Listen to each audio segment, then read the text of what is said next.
ভুয়া সনদ বাণিজ্যে অসাধু দুদক কর্মকর্তা ও সাংবাদিকদের দেয়া হতো মোটা অঙ্কের টাকা। আজ এক সংবাদ সম্মেলনে ডিএমপির গোয়েন্দা পুলিশ জানিয়েছে, গ্রেপ্তার হওয়া কারিগরি শিক্ষা বোর্ডের সিস্টেম অ্যানালিস্ট শামসুজ্জামান একথা স্বীকার করেছেন। ফজলে রাব্বি রিপোর্ট। ঘটনা গত 1 এপ্রিল। জাল সার্টিফিকেট ও মার্কশিট তৈরি করে ও বিক্রি করার অভিযোগে গ্রেপ্তার করা হয় কারিগরি শিক্ষা বোর্ডের প্রধান কম্পিউটার বিশেষজ্ঞ AKM শামসুজ্জামানকে। বিপুল পরিমাণ জাল সনদ, রেজিস্ট্রেশন কার্ড ও কয়েক হাজার মূল সনদ সহ দলিল উদ্ধার হয়। তাকে 4 দিনের রিমান্ডে নেয় পুলিশ। বেরিয়ে আসে অনেকের নাম।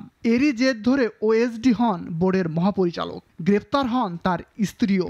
সামনে আসে অসাধু দুদক কর্মকর্তা ও সাংবাদিকদের জড়িত থাকার বিষয়। তার কাছে কিছু সাংবাদিক টেলিফোন করে যে ঈদ চলে আসলো, টাকা দেন।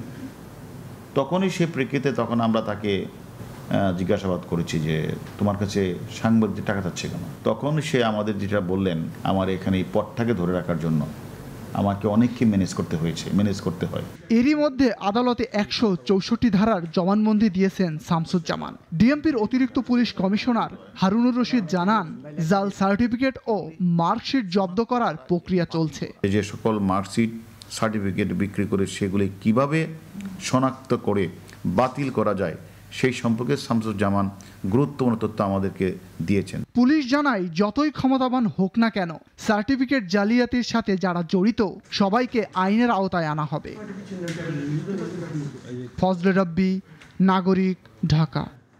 ওয়ালটন ফ্রিজ কিনে অনেকের মতো আপনিও হয়ে যেতে পারেন মিলেনিয়াল। সেরা পণ্যের সেরা অফার।